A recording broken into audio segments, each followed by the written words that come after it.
Okay, so let's unpack this. Today, we're diving deep into a really complex topic, political Islamism. You might have heard terms like Islamic fundamentalism or political Islam thrown around, but what do they really mean, and where do these powerful movements actually come from? That's right. Our mission today is to kind of cut through the noise and explore the concept of Islamism. We're using a compelling source, a fundamental fear, as our guide.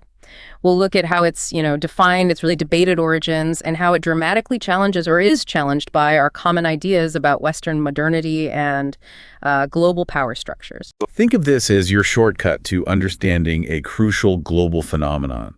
We're peeling back the layers, revealing some surprising insights, and hopefully a perspective that goes way beyond the headlines. You should walk away feeling truly well-informed. So when we talk about the rise of political Islamism, here's where it gets fascinatingly complicated. It's incredibly difficult to pinpoint an exact moment. Our source throws out a whole bunch of dates, actually, each one marking a significant phase, almost like pieces of a puzzle. Was it the Iranian Revolution in 1979 that certainly exploded onto the world stage? Or do we go back earlier, maybe to when Hassan al-Banna founded the Muslim Brotherhood in the 1920s? Right, or even further back. Yeah, like the Tobago Revolt in Iran in 1890, or Jamal al-Din al-Afghani's pan-Islamist movement in the 1860s, or even the Babi movement in the 1850s. It goes way back. And the timeline doesn't stop there, Later events like the Taliban emerging in the 80s, Right. or Hezbollah and Hamas appearing on the political map in the 90s. Then there's the period after September 11, 2001. And even the Muslim Brotherhood's big role in the 2011 Egyptian revolution. All these are seen as pivotal by different people. So it's really spread out. Exactly. And what's really intriguing is that some of these events are deeply tied to decolonization, while others, kind of paradoxically, seem to mark its opposite. Our source highlights that Sayyid was spot on in seeing political Islamism as, well, an integral part of decolonization. But it also points to this critical period of gestation right before that decolonization, revealing a deeply colonized Muslim mind that defined its identity in terms decided by its colonizers. Oh, wow. So it's a story of both liberation and this kind of internal identity struggle shaped by colonialism. Precisely. It's really layered. Okay, so given all these complexities and different interpretations, our source makes a very deliberate choice. It prefers the term Islamism, and it defines it in a way that might surprise you. It says Islamism is a political discourse, much like, socialism or liberalism are political discourses. The crucial part is that Islamism is a discourse that attempts to center Islam within the political order. And it can range from the assertion of a Muslim subjectivity to a full-blooded attempt to reconstruct society on Islamic principles. Yeah, so it's key to understand it's not a replacement for Islam itself. Right. It's more a specific interpretation of Islam that emphasizes its social and political significance. It's about how Islam interacts with governance, with society. Okay, this is where the source really challenges some deeply ingrained ideas. It takes issue with the very term fundamentalism itself, especially how it often gets applied to Islam. It questions these common assumptions, starting with the widespread belief that fundamentalists are defined by, wanting to control women. That's a really powerful critique, and it kind of shifts your perspective. The source argues that controlling women's bodies isn't unique to fundamentalism. It's actually a function of governmentality itself. Governmentality. Okay, what does that mean exactly? Well, it sounds academic, but it basically just refers to how governments manage and regulate their populations, sometimes in very personal ways, and that happens regardless of their religious leanings. So you see this in modern Turkey, for instance, which historically prohibited the veil. That's an imposition by the state. Right. Just like Saudi Arabia preventing unveiling is an imposition. Or think about French authorities resisting headscarves in schools versus mainstream British political parties deciding on abortion laws. Okay, so the control aspect is broader than just religion. Exactly. The source says assuming there's some essential woman leads us to automatically equate veiling only with restriction. It completely ignores the huge diversity among women and kind of reduces them to a single Western-defined ideal. Right. That makes sense. And the source pushes back on another common assumption too, doesn't it? That fundamentalists reject pluralism and are always seeking a return to tradition. Yeah, absolutely. What we find in the source is that many so-called Islamic fundamentalists aren't retreating into traditional interpretations at all. Instead, they're often performing an innovative and original reworking of canonical texts. Innovative? Like how? Well, take Ayatollah Khomeini, leader of the Iranian Revolution. He was willing to abrogate any or all of the Sharia, meaning he could set aside Islamic law if it was in the wider interests of the Ummah, the global Muslim community. So he made Islamic precepts secondary to state interests. That was a truly novel, even revolutionary approach. It wasn't something derived directly from traditional texts. Wow. So not traditional at all in that sense. Not at all. In fact, our source notes that Sunni ulema, the traditional Islamic scholars, often oppose these fundamentalist interpretations. They saw them as too allegorical, departing too much from established norms. That's a profound insight. It completely flips the script on fundamentalism, just being rigid traditionalism. It shows these movements can be incredibly innovative, even revolutionary in their own way. Okay, so what about the third big assumption? That fundamentalism inherently conflates politics and religion. Right. This view, our source contends, assumes a natural division between church and state, a model that's often based, perhaps unconsciously, on the historical experience of Western Christianity. Okay. But if you look at earlier periods like Mosaic Judaism or pre-Umayyad Islam or even Byzantine Christianity, that distinction between religious and political authority just wasn't clear-cut. It wasn't there. So the separation we assume is kind of historically specific. Exactly. What's fascinating here is that the very definition of religion itself is a product of a particular history and context. Ultimately, the critique argues that the term fundamentalism relies on these commonsensical notions of politics, truth, and religion that are deeply rooted in the European Enlightenment. And this framework positions Western cultural practices as the default, the template by which the world is described, policed, and mastered. Like the standard everyone else is measured against? Precisely. Which leads to this powerful conclusion from Netterveen Peters, who the source quotes. The use of the term fundamentalism signals bad analysis and bad politics. Basically, it misleads more than it clarifies. So, okay, if the term fundamentalism is problematic, maybe even misleading, what does our source tell us about the actual conditions that made Islamism possible? Yeah. What triggered its emergence, and why did it gain so much traction? Well, the source outlines several key interconnected factors. First, a major driver was the lack of political participation. Authoritarian post-colonial regimes in many Muslim-majority countries severely restricted legitimate public spaces, for open debate or organization. Okay. As a consequence, our source highlights, the mosque emerged as the only arena of public discourse that the state did not fully monopolize. So if the state choked off other avenues for people to talk or organize, the mosque became a kind of pressure cooker, politicizing religious language almost by default. Pretty much. Thinkers like Michael Gilsonen, Fuad Ajami, and Theda Skocpol, looking at the Iranian Revolution, all point to this dynamic. Then, a second theory focuses on the crisis of the petty bourgeoisie. This growing middle class. Well, independence brought ambiguous consequences for them. Ambiguous how? Well, they often came to dominate the state apparatus, getting jobs in the civil service, education, but they frequently lacked real access to power and wealth. This led to significant discontent, resentment. Nikki Ketty and Gilsonen talk about this. Right, so it sounds like a potent mix of rising expectations, but limited opportunities to actually benefit. Exactly. And the third theory links the rise of Islamism to rural-urban migration and cultural erosion. You had this huge influx of rural folk into the increasingly politicized urban subproletariat and petite bourgeoisie. This caused immense social dislocation, discontent.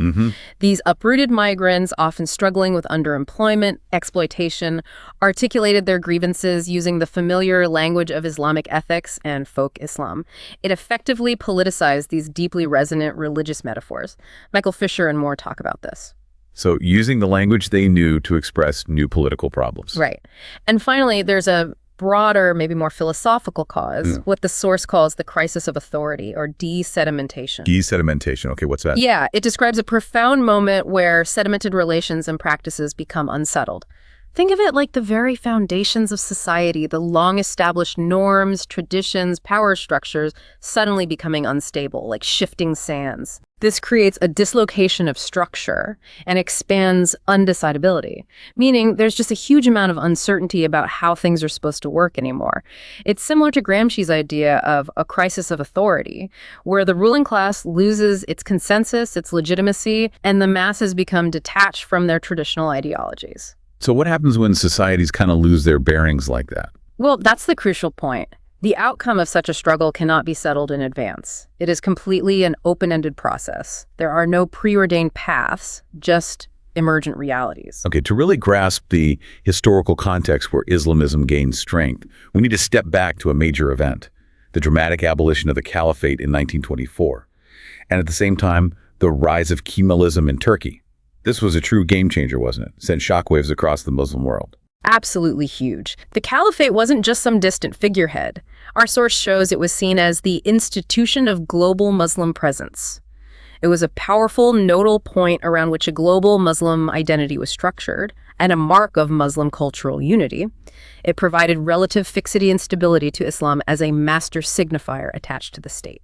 A master signifier, Yeah. like the central symbol, the main pillar of their worldview tied to the state. Exactly that, the anchor. And then Mustafa Kemal, later known as Ataturk, just abolished it. The source emphasizes this was a historical and contingent event, meaning it wasn't inevitable. His motivations were clear. He wanted to radically transform Turkey into an ethnically homogenous Turkish state.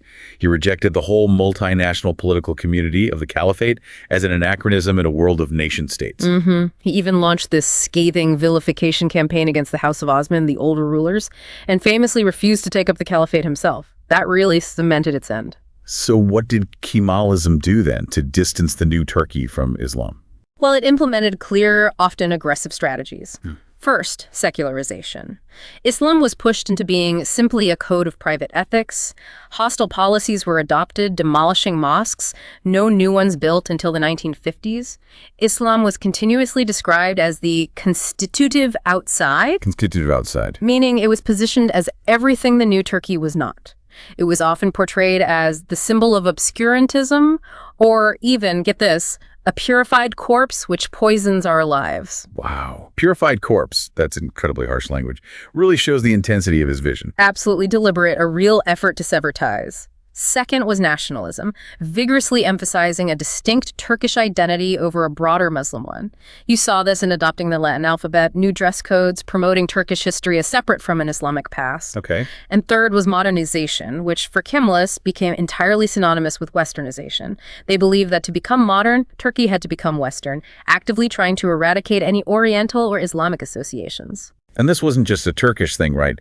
The source mentions similar anti-Islamic strategies elsewhere. Yeah, oh, definitely not. You had Pahlavi Iran with its Arianist ideology, promoting ancient Persian heritage over Islamic identity. Nasserism in Egypt, embracing a purely Egyptian identity. Baathist Iraq, focusing on Mesopotamianism. It was a broader trend of these new nation-states trying to find distinct non-religious foundations. But Kemalism wasn't totally successful. Well, our source argues that Kemalism, like all hegemonic projects, these dominant systems aiming to shape a whole society, was incomplete and uneven.